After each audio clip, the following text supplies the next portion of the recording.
कि तीनों को सही थिंकिंग कह सकते हैं? ना, क्योंकि आपस में लड़ झगड़ रहे हैं। साइंस में कोई लड़ाई झगड़ा होता है? अगर मैं किसी साइंटिफिक फैक्ट के बारे में बात करूंगा, क्या कोई हिंदू, मुस्लिम, क्रिश्चियन आकर के आपस में लड़ सकते हैं? नहीं। तो ये सही थिंकिंग है। एक है जो हमें सही लगता है, एक है जो सही होता है। दोनों में जमीन आसमान का फर्क है। एक है जो आपको सही लगता है, एक है जो सही है। तो साइंटिफिक थिंकिंग का मतलब क्या, अगर इसको हमको लाइफ में लगाना हो तो, यानी लाइफ को आप एज इट इज देखो, ऑब्जर्व करो, फिर उसके बारे में सोचो। This is scientific thinking. और ये जो फंडा जिसकी मैं बात कर रहा हूं, इसको आप लाइफ के किसी भी एस्पेक्ट में लगा सकते हो। इसको बिजनेस में लगा सकते हो, इसको जॉब में लगा सकते हो, इसको रिलेशनशिप में लगा सकते हो, इसको हेल्थ में लगा सकते हो। बिजनेस क्या है अगर रियलिटी को एज इट इज देखना नहीं है तो? सारे झूठे भरे हैं। अब ये जो आपने कहा कि बिजनेस में सब झूठे भरे पड़े हैं, क्या ये सच है या आपका अपना एक स्टैंड पॉइंट है? लोग सारे। अभी इन्होंने बोला कि बिजनेस में सब झूठे भरे पड़े हैं। अभी ऐसे ही यहाँ पे मैं अलग अलग लोगों से अलग अलग बातें पूछूंगा ना, तो सब बड़े कॉन्फिडेंस से बोलेंगे, as if they know it for sure. जैसे मैं पूछूंगा, हाँ भाई यहाँ पे किसी मेल का किसी का ब्रेकअप हुआ होगा, तो सारी लड़कियां ऐसी होती हैं, सब धोखेबाज हैं। ऐसे ही कोई लड़की से पूछूंगा, वो आकर के बोल देगी, सर ये तो मर्द जात तो है ही ऐसी, इससे कुछ हो ही नहीं सकता। क्या ये सच है या आपका अपना एक स्टैंड पॉइंट है, अपना आपका एक बिलीफ है? तो ध्यान से समझ लेना, इसका जो सबसे पहला स्टेप है वो है अंदर जो भी कुछ पड़ा हुआ है आपके, जो भी आपने मान रखा है उसको छोड़ दिया। अब आप हल्के फुल्के हो गए, अब एज इट इज देखा लाइफ को, लाइफ को ऑब्जर्व किया as life, not my life. For example anger, क्या एंगर आपका है? No sir. बट आप एंगर का सोल्यूशन कैसे निकालते हो? मुझे गुस्सा आता है, मुझे गुस्सा नहीं करना है। कभी भी आप एंगर का ऐसे सोल्यूशन निकाल ही नहीं सकते। सिर्फ आपको आता है गुस्सा या सबको आता है? सबको आता है। तो क्या एंगर सिर्फ आपकी प्रॉब्लम है या एंगर एक लाइफ की प्रॉब्लम है? Fear, if you can look at fear, not your fear और माई फियर, फियर डर है ना, वो डर क्या है?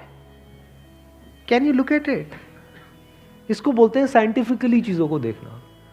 रिलेशनशिप, नॉट माई रिलेशनशिप और योर रिलेशनशिप, रिलेशनशिप। तो इस तरह से जब हम चीजों को देखते हैं ना, not from a subjective point of view but from an objective point of view, जैसे एक साइंटिस्ट देखता है, जैसे एक साइंटिस्ट ऑब्जर्व करता है, वहां पे ना खुश हुआ जाता है, ना परेशान हुआ जाता है, ना पॉजिटिव हुआ जाता है, ना नेगेटिव हुआ जाता है। This positive and negative is your stand point, is a subjective point of view. In objective reality उसमें खुश क्या होना है और दुखी क्या होना है, वहां पर सब कुछ क्लियरली नजर आ रहा होता है। वहां पे कभी भी हमारी थॉट प्रोसेस स्टक नहीं होती है, हम फंस ही नहीं सकते। बिलीफ्स में आप गारंटेड फंसोगे। शॉर्ट टर्म में वो अच्छे लग रहे होते हैं क्योंकि वहां पे कंफर्ट मिलता है। जो भी हमने मान रखा है, अगर उसको पकड़ करके हम बैठे रहें और उसमें गोल गोल घूमते रहें तो बड़ा कंफर्ट मिलता है, लेकिन आगे जाकर के वो हमको फंसा देता है, एंटैंगल्ड कर देता है। बट जो रियलिटी है वो धीरे धीरे धीरे धीरे आपको आजाद करती रहती है, जितना आप रियलिटी को समझ जाते हो उस लेवल तक। यानी कि अगर इसको मैं पूरा समअप करूं, जो भी मैंने अब तक कहा है उसको, ये सेशन शुरू कहां से हुआ था? फेलियर से हुआ था कि एक के बाद एक हमने लाइफ में बहुत सारे फेलियर्स फेस करे हैं। तो अब अपने फेलियर्स को ऑब्जर्व मत करो, अपने को बीच में से हटा दो, ऑब्जर्व करो ये जो फेलियर्स हैं ये क्या है। तो you will start seeing the nature of those failures, you will start seeing the causes of those failures. For example मेरी लाइफ है, अगर मेरे को उसको ऑब्जर्व करना है, दो तरीके हो सकते हैं। एक ये, अब मैं अपनी लाइफ में थोड़ा सजा रहा हूं जिससे कि आप उसको रिलेट कर सको। मैंने पास में कुछ गलतियां करी, बहुत बड़ी बड़ी गलतियां करी, मेजर लॉसेस हुए। तो एक एंगल तो ये हो सकता है मैं ऐसा कैसे कर सकता हूं। दूसरा ये है कि मैं ऑब्जर्व करूं कि एग्जैक्टली वो गलती क्या थी और उसका कॉज क्या था। तो वो दिख जाता है, अच्छा उस टाइम पे वो ग्रीड बहुत ज्यादा हावी हुई पड़ी थी। अच्छा ये ग्रीड क्यों हावी हुई पड़ी थी, इतना लालच क्यों आया हुआ था कि हाँ ये करना है, ये करना है, ये करना है, ये क्यों आया हुआ था? और ये बचपन से ऐसी कंडीशनिंग हुई पड़ी थी, बचपन से घर में यही सारी बातें सुनी थी।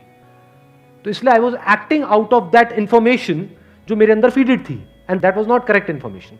वो सारी इंफॉर्मेशन गलत थी, जिसकी वजह से मैंने जल्दी से एक्ट किया, बिना सोचे समझे, बिना सही थिंकिंग के एक्ट कर दिया, उस वजह से जाकर के फंस गया। तो मुझे उस बंदे ने नहीं फंसाया, मैं खुद फंसा अपने लालच की वजह से। तो अब ये क्लियर हो रहा है हम कैसे देखते हैं।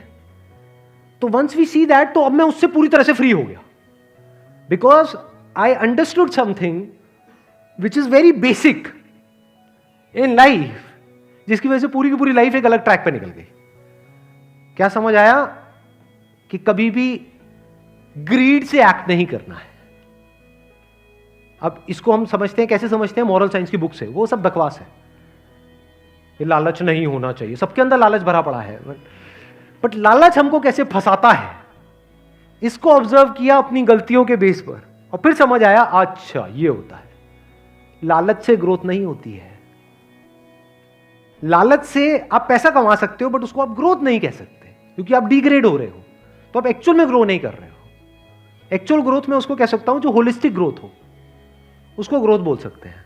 आपने पैसा तो कमा लिया, लेकिन डर में जी रहे हो कि मैंने इतने घपले कर दिए हैं, अगर किसी ने पकड़ा गया तो पता नहीं क्या हो जाएगा, क्या फायदा ऐसी लाइफ का। उसको आप ग्रोथ कहोगे? Can you call it growth? ना। तो लालच से ग्रोथ नहीं होती। तो ये चीजें समझना बारीकी से, स्टेप बाय स्टेप, तो आप गलतियों का पूरा नेचर समझ सकते हो। The nature of mistakes, the kinds of mistakes, the types of mistakes, और उनके कॉजेस क्या होते हैं। और जैसे ही हमको ये सब समझ आ जाता है और साफ दिखने लग जाता है, तो वो गलतियां होनी हमसे बंद हो जाती हैं। और जितनी भी गलतियां हो सकती हैं, उन सबके अगर नेचर समझ आ जाते हैं, तो गलतियां होने की पॉसिबिलिटी फ्यूचर में ऑलमोस्ट खत्म हो जाती है। प्लस जब समझ आ गई है उसकी रियलिटी, तो वहां पे ओवर थिंकिंग के लिए जगह नहीं होती है, अपन थिंकिंग में स्टक नहीं होते हैं। Wish you all the very best. Thank you so much for coming.